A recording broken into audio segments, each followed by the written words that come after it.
banal na kasulatan, ganito ang sinabi po ng Bible sa verse 35 ng Matthew chapter 9, 35 to 38. Pagpunta ni Jesus sa lahat ng mga lunsod at mga nayon, nagpatuloy siyang magturo sa kanila mga sinagoga.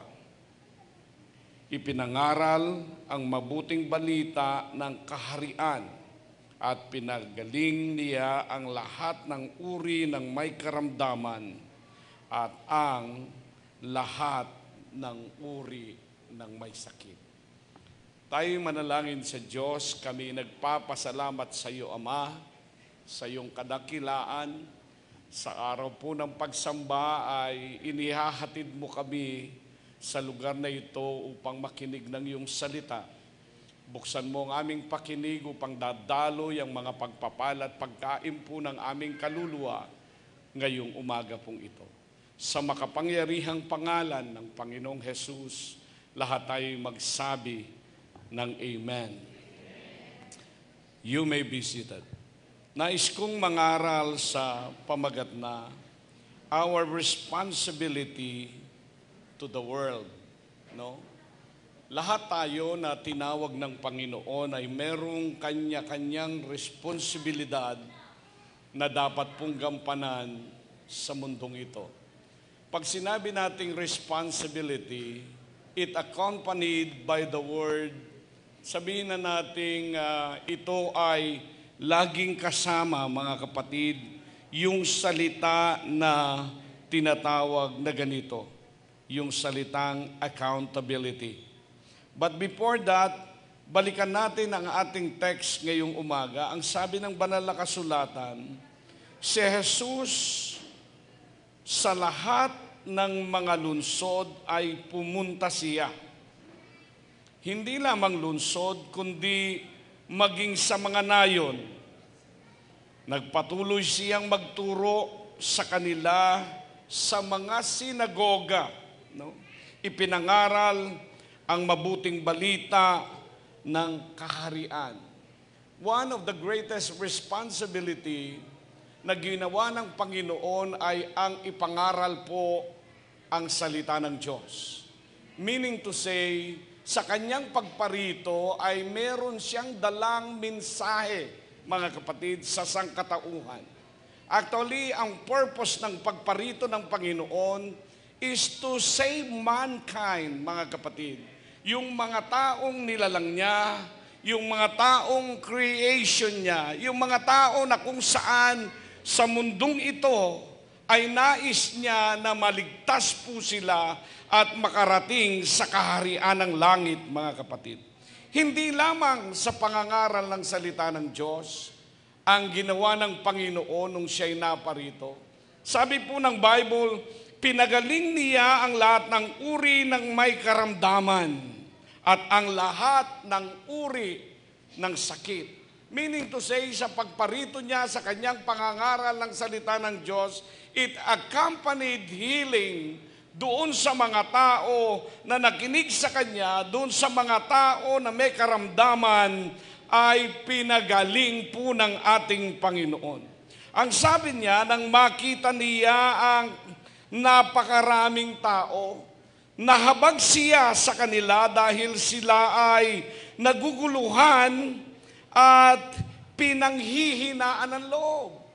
Ibig sabihin, nung makita niya ang karamihang mga tao sa panahon po niya, ay lubhang napukaw, no? Lubhang, kung sabihin na natin, nahabag siya.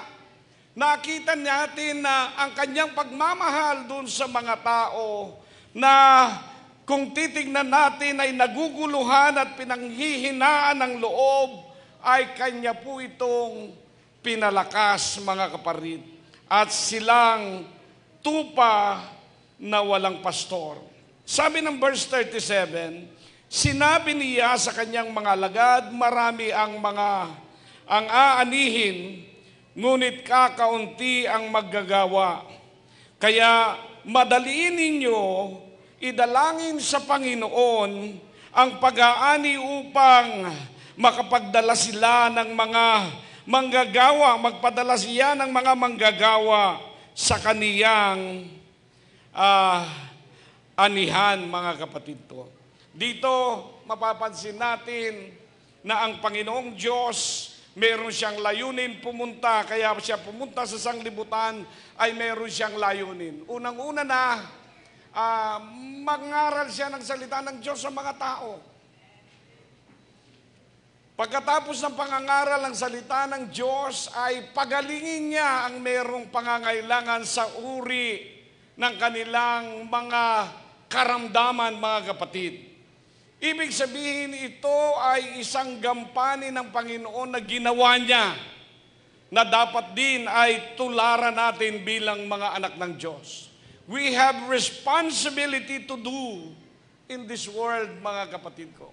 Kagaya halimbawa ng isang ama, ang tatay naghahanap po siya ng lahat ng bagay para magawa niya ang lahat ng bagay para sa kanyang pamilya.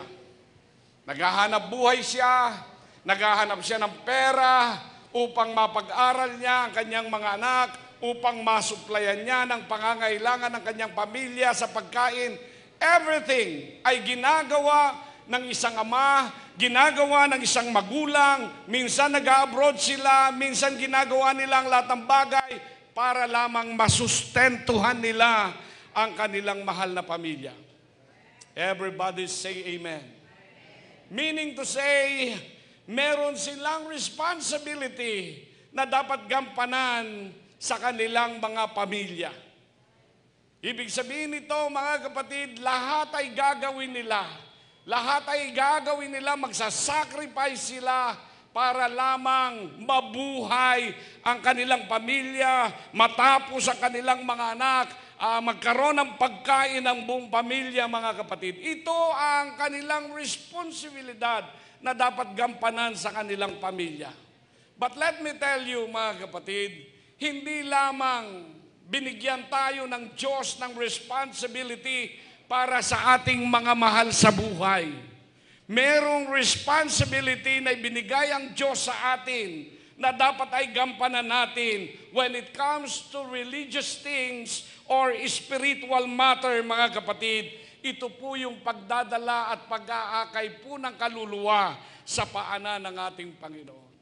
What do you mean by responsibility?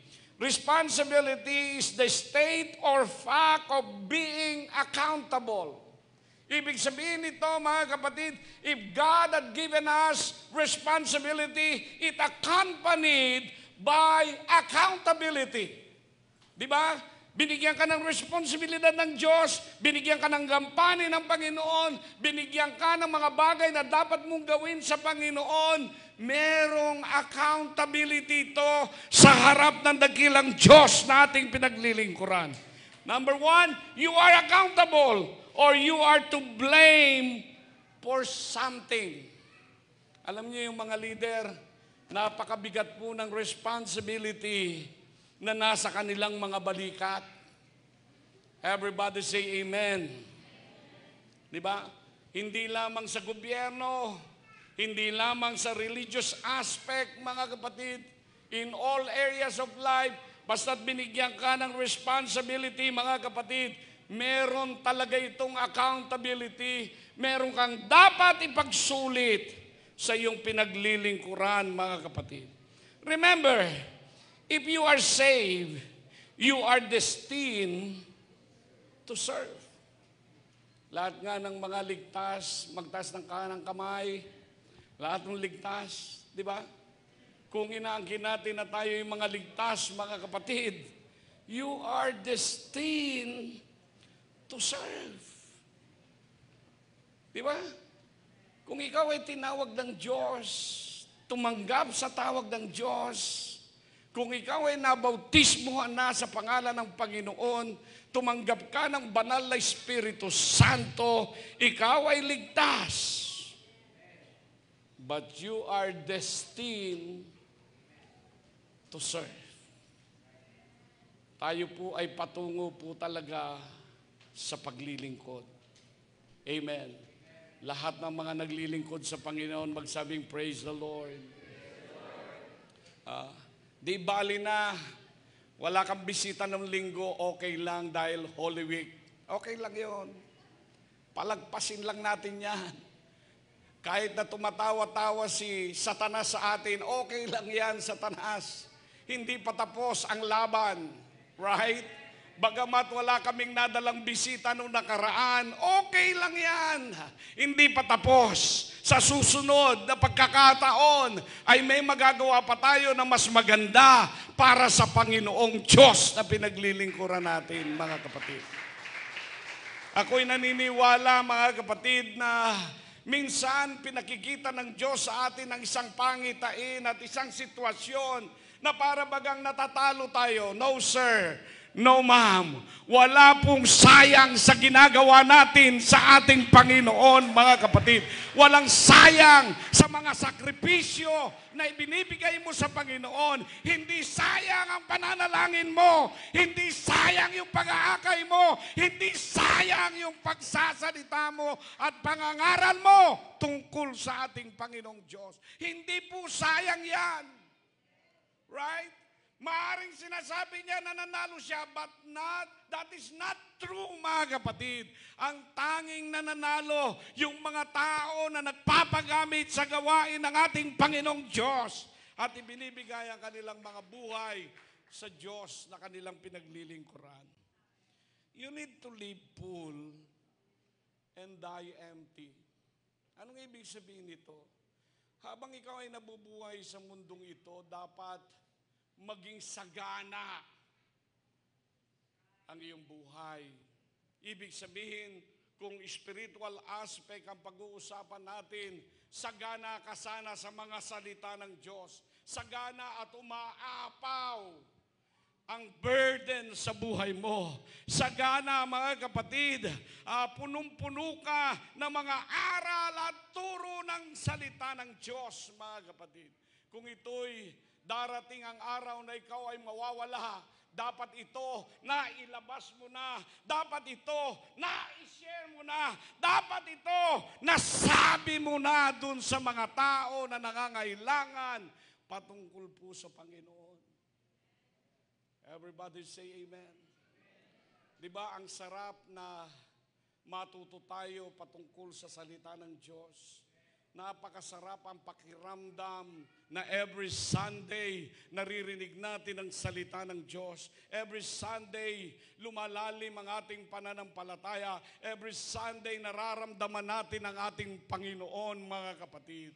Pero kung darating ang hantungan ng ating buhay, sana yung mga tinanggap nating mga pagpapala ay maibahagi naman natin ito, ma-share naman natin ito sa mga tao na nangangailangan ng kaligtasan ng kanila pong buhay. Sumasagana ka ngayon.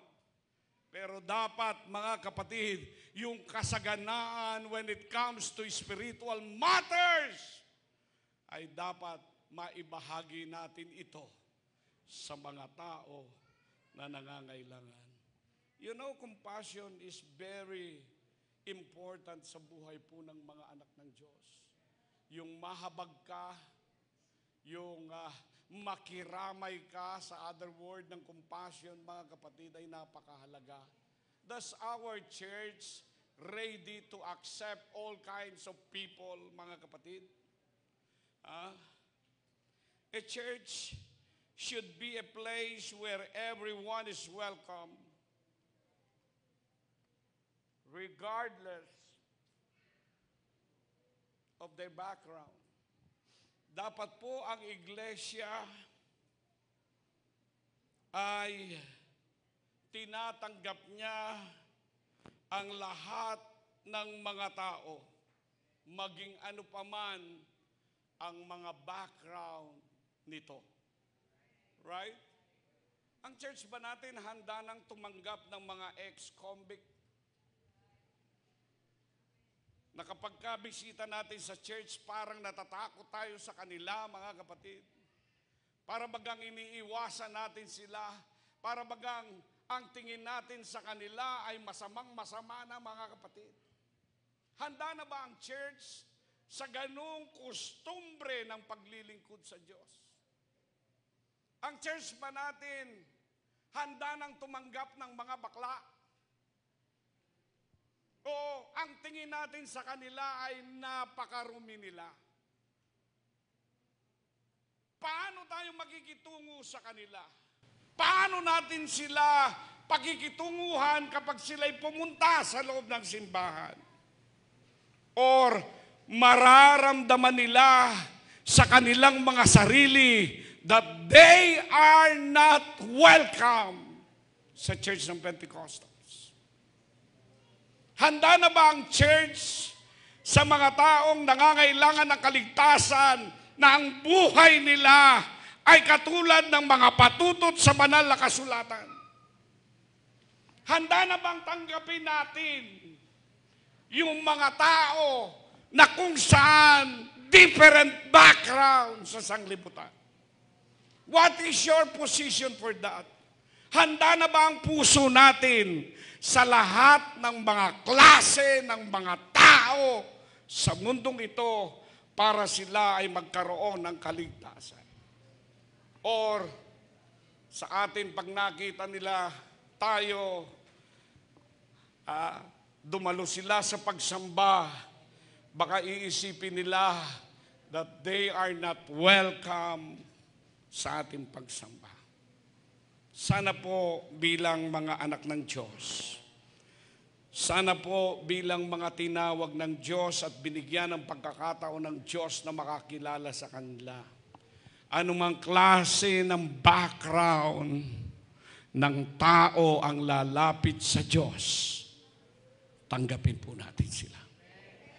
Hindi natin tinitignan ang antas ng buhay nila kung mahirap po sila.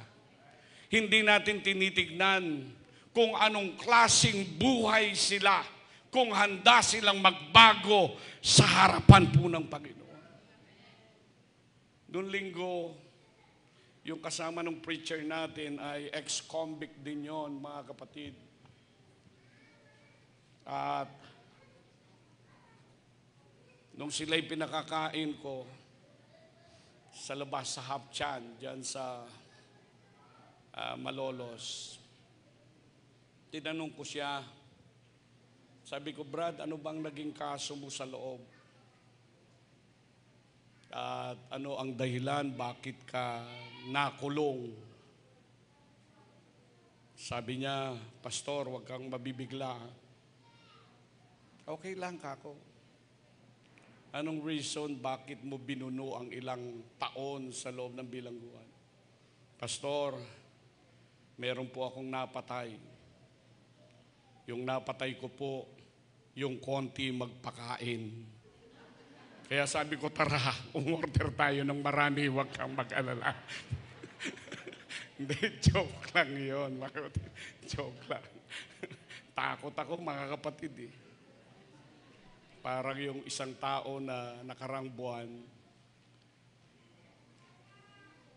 umiiyak po yung lalaki, yung asawa ng lalaki. Hawak-hawak niya yung kanyang anak, yung lalaki. Yung babae umiiyak, yung mga bata umiiyak. At sabi niya sa akin, Pastor, kilala kita. Ako'y pinag-pray nyo kami mag-asawa. Pero wala na, hanggang dito na lang ang aking buhay. Papatayin ko na lahat ng aking pamilya. Umiyak yung bata, umiyak yung nanay. Sabi ko, sino ka ba, Brad? Hindi ata kita kilala. Kilala mo ko, Pastor, ang giit niya. Sabi ko, pasensya ka na, wala akong kilala na ganyang pangalan. So, ang isip ko, gumagawa lang siya ng isang bagay kung kaya ako pinatay ang telepono. Tumawag yung babae, Pastor, sabi niya, pasensya ka na. Si husband ko, sabi niya, andun, sakal-sakal pa rin yung anak ko, nakatutok pa rin yung kutsilyo sa leeg ng aking anak. Sabi ko, sino ba kayo? Hindi ko kayo kilala. Anong pangalan nyo? Taga saan kayo? Actually, tinext ko si Brother Roland. Brother Roland, kilala mo ba yung mga taong ito? Ang tingin ko, taga dito lang sa Mensilan eh. Hindi ko naman kilala yon, mga kapatid. Kahit anong gawin ko na alalahanin sila, hindi ko sila kilala eh. So, pinatay ko yung cellphone dahil wala naman akong maisasagot eh. Wala naman akong maigagawa sa kanila. Tapos nag-ring ulit yung telepono, sinagot ko ulit, pangatlong beses. Sabi niya, Pastor, bukas ng umaga, sabi niya, paglabas mo ng bahay mo, bubutasin ko yung bumbunan mo, babarilin kita. Sabi sa akin, mga kapatid. So, sabi ko kay Pastora, Mami, ang sabi niya umaga, pag lumabas ako, siguro maganda lalabas ako tanghali na. Diba? So, bagamat biro ko lang kay Pastora, 3 beses na yan eh. 3 beses nang nangyayari sa amin yan. Una, humihingi ng 2 box na bala ng 45. Pangalawa, pera yung hinihingi. Pangatlo, desperado na siya at hawak-hawak yung anak niya dahil hindi ko siya napagbigyan. Ang sabi niya, umaga, paglabas ko ng bahay, babaril niya daw ako, bubutasin niya, di bali na daw siya makulong. Diba? Kaya lumabas ako, tanghali na kasi baka nandun pa siya. So, wala naman nangyari. Talagang nanghihingi lang at nananakot lang, sabi ni Brother Roland. So, pinalagpas ko yon, mga kapatid. Alam niyo, sa sitwasyon na ganyan, minsan tayo, mga naglilingkod, di ba, sa Panginoon. Sana yung church natin, no, willing tayo na tumanggap ng lahat ng klase na tao sa loob po ng iglesia. Wala sana tayong pinipili na tao. Mayaman man siya, mahirap man siya, may problema man siya, basta't willing siya na tumanggap sa Panginoon, dapat ikaw at ako, tanggapin po natin sila. Huwag sana nilang maramdaman na para bagang ang pakiramdam nila ay hindi sila tanggap sa loob po ng iglesia. Kung may mga bisita man tayo, kung may mga nabautismoan tayo, kung may mga tao man na nagkamali sa loob ng iglesia, lagi natin bigyan sila ng pagkakataon at isa pang pagkakataon na maituwid nila yung mga mali na ginawa nila sa loob po at sa loob po ng iglesia. Church is not an exclusive club for the holy peoples. Hindi ito samahan ng mga banal na tao. Everybody say amen. A church is a hospital for hurting, wounded, and broken humanity. Hindi ito yung lugar na kung saan, mga kapatid, ay samahan lamang ng mga Pentecostal. Hello? Sometimes, pagka tayo'y sama-sama, masaya tayo. Kapag tayo'y nagsasama-sama, maligaya tayo. Pero pagka minsan may ibang tao sa loob ng iglesia, para bagang nararamdaman nila, hindi ako kasama sa mga taong yon. Right? Parang yung isang simbahan na ang nagsasama-sama lamang yung mayayaman sa pamilya ng simbahan. At yung mga mahihirap, nakahiwalay po sila. Hoping that our church will receive everyone kahit na ano pang background po nila. Basta ang mga taong ito'y handang magbago, meron silang second chance sa harap po ng Diyos na ating pinaglilingkuran. Without compassion, a mission will become religion. Alam niyo ba, nakawala ang habag sa mga tao para lamang isang reliyon.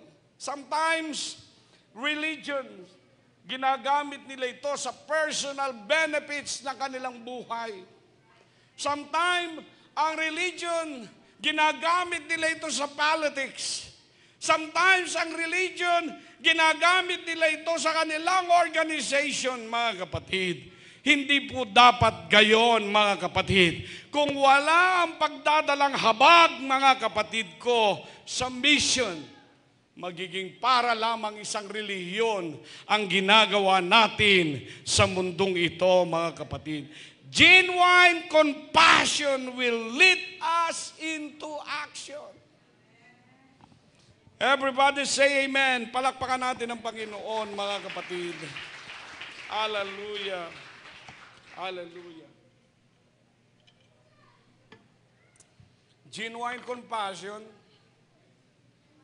yung totoo daw na pakikiramay, totoo na pagdadalang habag, ay magtutulak sa atin para gumawa, mga kapatid ko. You know, there are three kinds or types of compassion we need. Tatlong bagay ang gusto kong i-discuss ngayong umaga sa bawat isa sa atin na kinakailangan. Number one, compassion accompanied by purpose. Ano ba ang dahilan bakit nagdadalang habag ka? Ano ba ang dahilan kung bakit ikaw ay nakikiramay? Ano ba ang dahilan bakit mo ginagawa ang ganitong bagay, mga kapatid ko? You know, the reason why we love God and we love people. Mahal natin ang Diyos at mahal din natin ang mga tao. Your compassion is always connected with your purpose. Di ba? Yung sinasabing pagdadalang habag natin, pakikiramay natin, ay laging konektado sa mga layunin. What is the main purpose? Bakit natin ginagawa ito? Bakit natin ipinakikita ang ganitong bagay sa Kanya, mga kapatid?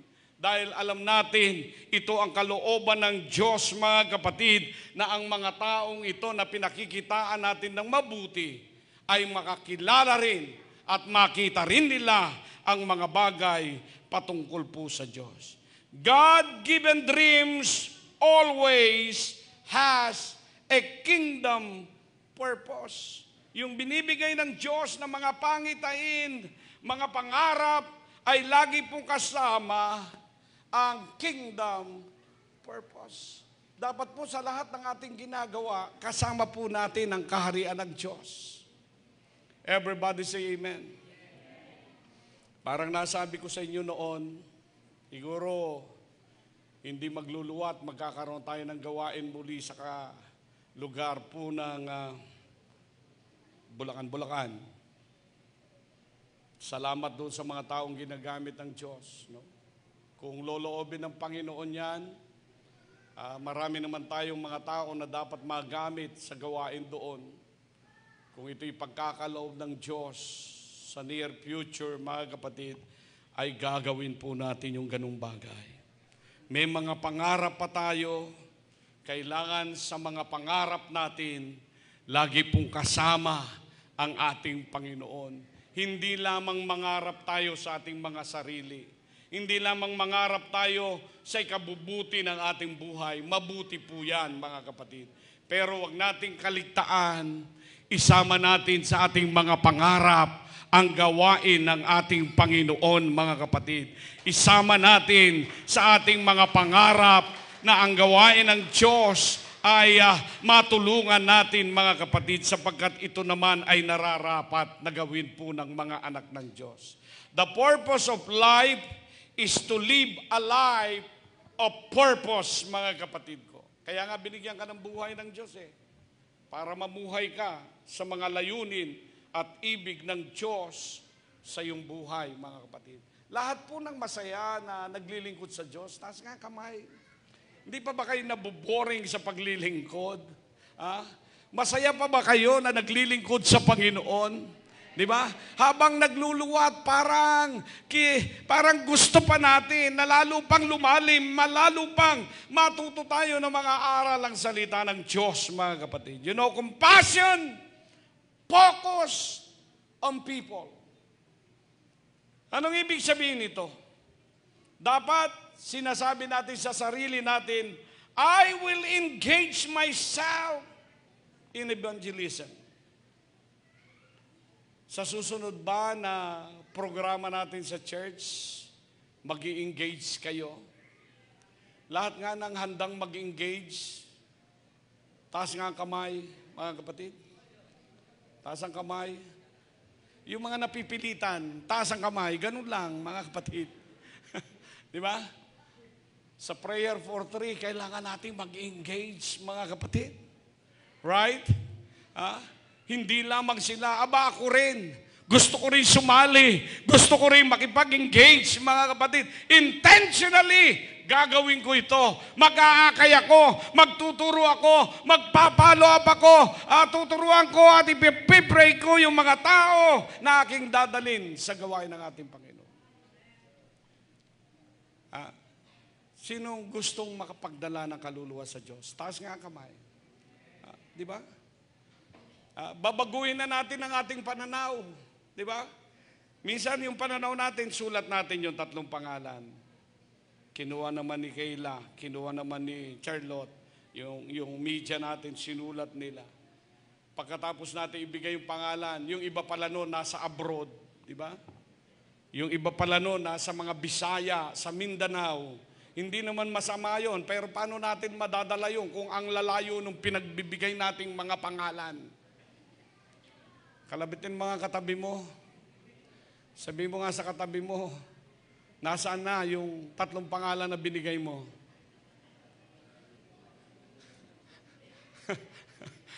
Bahala na lang Sister Pauline doon sa 3 pangalan na yon. No sir. No ma'am. Sige gawin natin next time. Mag-i-engage ako. Sasali ako. Di ba? Yung 3 pangalan na ibibigay ko, ipagpipray ko to, tatawagan ko to, ipapanalangin ko siya, tuturuan ko siya ng salita ng Diyos, i-encourage ko siya na maglilingkod sa ating Panginoon. Di ba? Engage natin ang ating mga sarili. Sabihin mo sa katabi mo, engage mo yung sarili mo sa evangelism. Di ba? Huwag lang pangalan ng binibigay natin, hindi natin madadalayan. Kailangan natin ipanalangin yung mga tao na yan. Kailangan natin turuan ang salita ng Diyos yan. Kailangan natin imbitahan yan. Kailangan natin sila na i-follow up, mga kapatid, para madala natin sa paanan ng ating Panginoon. Lahat po ng gustong mag-engage next time, taas nga ang kamay. Nasabi niyo ba sa inyong sarili, Lord, kung ang ibang mga tao nakakapag-akay ng kaluluwa, ako rin. Kung sila ay nakapagdala ng kaluluwa, ako rin. Kung sila nakapag-akay, nakapagturo ng mga kaluluwa, ako rin. Bakit? Lahat tayo'y inutusan ng Diyos na humayo at gampanan yung gampaning ipinagagampan ng Panginoon sa atin. Save all you can. Nandyan yung mahal mo sa buhay. Nandyan yung kaeskwela mo. Di ba? Nandyan yung kaopisina mo. Nandyan yung mahal mo sa buhay. Yung asawa mo na unbeliever. Di ba? Yung mga kamag-anak mo na mga unbeliever, mga kapatid. Yung mga kapitbahay mo na hindi pa nakakakilala sa Panginoon, mga kapatid. Hanggat may magagawa tayo, gawin natin para ang kanilang kaluluwa ay maligtas at makasama sa paglilingkod sa Panginoon. Kamuhian natin ang kasalanan, pero mahalin natin ang makasalanan. Hindi ho tayo nagmamagahal at nagkukonsinti ng kasalanan. Kasalanan ay pag-take advantage yan sa kahinaan ng iba. Everybody say amen. Basta kasalanan, hindi natin dapat ginagawa ito, lalo na ikaw mananampalataya ka na. Yes, everyone has a right to receive a second chance. Yes, that's true. Lahat ng tao ay merong tinatawag na second chance. Meron pang isang pagkakataon. Di ba? Hindi naman natin tinatanggal ang pagkakataon sa bawat isa. Pero sana, pag binigyan ka ng isa pang pagkakataon, baguhin mo na yung mali mong ginawa. Hindi po marapat na bigyan ka ng isang pagkakataon kung hindi mo babaguhin ang sarili mong mga gawa na mali. I hope you understand what my point is. Madaling magbigay ng second chance. Pero ang question, pag binigyan ba kita ng second chance, magbabago ka na ba sa ginagawa mong mali sa harapan ng ating Panginoon? Ang mabigat kasi, every time binibigyan kita ng second chance, every time binibigyan kita ng pagkakataon, every time pinatatawad ko ang mali mo, pero palagi at palagi mo pa rin ginagawa yung mga mali na ginagawa mo sa harapan ng Panginoon. Is that right in the sight of God? No, sir. No, ma'am. Kung humihingi ka ng second chance, dapat sa isipan mo, you are willing to yourself na pwede mo nang tanggalin, alisin yung mga bagay na hindi maganda na ginagawa mo sa harap ng Panginoon. Yung paulit-ulit na pagkakasala ay nagiging immune ka na sa pagkakasala na minsan hindi mo na maramdaman ang pagtutuwid ng Diyos sa buhay mo, mga kapatid.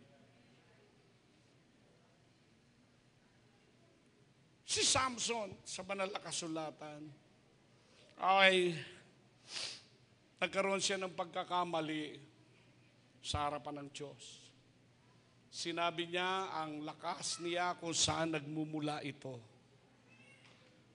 Binulag siya, pinahirapan siya, kinutya siya, pinagwikaan siya ng mga hindi magaganda. But on that time, na humingi siya ng second chance sa Panginoon, Lord, give me one more time. Give me one more chance, Lord. Doon napagtanto niya na yung ginagawa niya ay hindi tama sa harap ng kanyang pinaglilingkuran Diyos. Meaning to say, siya mismo sa kanyang sarili ang humingi ng tawad sa Diyos na ang bawat ginawa niya na pagkakamali ay tutuwirin niya sa harap ng Diyos. Yun ang tunay na paghingi ng kapatawaran sa harapan po ng Panginoon. Are you willing to disregard everything para maayos ang lahat ng bagay, para maging maayos ang takbo ng buhay mo dahil humihingi ka ng another chance sa Diyos? Willing ka ba na talikdan mo yung mga bagay na ginawa mo na mali sa harapan ng Diyos? Kaya nga, mga kapatid, we hate the sin, pero yung mga sinners, mahal natin yun eh. Kaya nga natin sila tinatanggap, anumang antas meron sila sa buhay, tinatanggap po natin sila. Dahil tayo'y gayon din sa harapan ng Panginoon. Wala naman tayong may pagmamalaki sa Diyos. Salamat sa biyaya ng Diyos, lahat tayo nakatayo pa sa harapan ng Panginoon. Lahat tayo ay tinutulungan pa ng Diyos. Lahat tayo pinatatawad pa ng Diyos. Lahat tayo binibigyan pa ng pagkakataon ng Diyos. Lord, thank you for everything na ginagawa mo sa buhay namin. Kagaya po ni Elijah, meron siyang suicidal spirit, mga kapatid. Si David was depressed, mga kapatid. Si Moses was anxious. Si Job wishes he was never been born. Si Hannah ay baog po siya. Si Pablo was alone in prison. But God set them free. He used their mess and make it into a message, mga kapatid ko. Diba? Makikita natin yung mga kahinaan nila. Ginamit ng Diyos ito na maging patotoo sa personal nilang mga buhay, mga kapatid. What the Bible said, Paul said in 2 Corinthians chapter 5 verse 20, Therefore, we are ambassadors of Christ, as though God were entreating through us. We beg you, in behalf of Christ, be reconciled to God. Kung tayo yung mga ambassadors ng Panginoon, mga kapatid, nakikiusap siya, nakikipamanhik siya, na tayo'y magkaroon ng magandang relasyon sa ating Panginoon. Last, compassion reinforced by power. Compassion reinforced by power. We cannot have a ministry without the Holy Spirit. The church is not the community of perfect people, but forgiven people. Great commission requires great compassions. Yung utos ng Panginoon sa Mateo 28:19, na humayo kayo sa buong sanglibutan, gawin ninyong lahat ng mga alagad ng lahat ng bansa, bautismuhan ninyo sila sa pangalan ng Ama at ng Anak at ng Espiritu Santo. Ito'y nangangailangan ng dakilang compassions. No. Magagampanan lang natin ito kapag tayo ay may mga burden sa puso para gampanan po ang iniutos ng Diyos sa atin. Brothers and sisters, this morning, let me say you this: be a guiding light for others. Maging liwanag po tayo, maging daan po tayo ng kaliwanagan sa mga taong nangangailangan ng liwanag. Tinawag ka ng Diyos, tinawag ako ng Panginoon. God has given us responsibility na dapat nating gampanan sa Panginoon. What is your responsibility sa mundong ito? Let me ask you the same question this morning. Church, what is your responsibility to the world? Mayroon ka pong gampanin na dapat gampanan sa harapan po ng ating Panginoon. Shall we all stand this morning, mga kapatid? Matagal mo na ba siyang idinidalangin sa Panginoon? Matagal mo na bang itinawag sa Diyos? Inilapit sa Diyos ang kanyang kaluluwa? Matagal mo na ba na hiningi sa Diyos ng tulong na ang kaluluwang ito ay magkaroon ng pagkakataon para maligtas?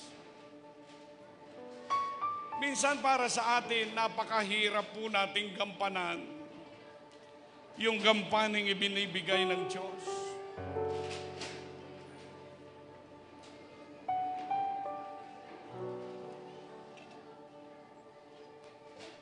Minsan hopeless na tayo. Ginawa na natin ang lahat para lang sa kanyang kaluluwa. Minsan nasasaktan na ang kalooban natin. Nasasaktan na ang puso natin. Para magkaroon lamang ng pagbabago yung mga tao na ating dinadalangin. May mga tao na nais nating ilapit sa Diyos. May mga tao na gusto nating makakilala sa Panginoon. Pero hanggang ngayon, napakatigas pa rin ang puso nila.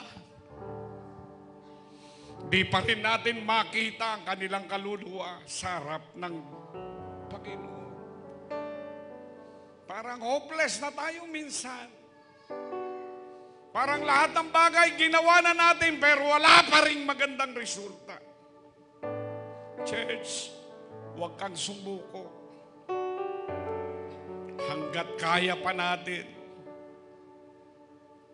gawin natin ang lahat ng nararapat para ang mga taong ito ay maranasan din yung nararanasan natin na kaligayahan.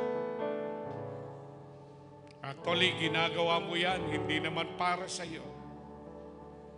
Ginagawa mo yan para sa kaluluwa ng tao na nilalapit mo sa Diyos.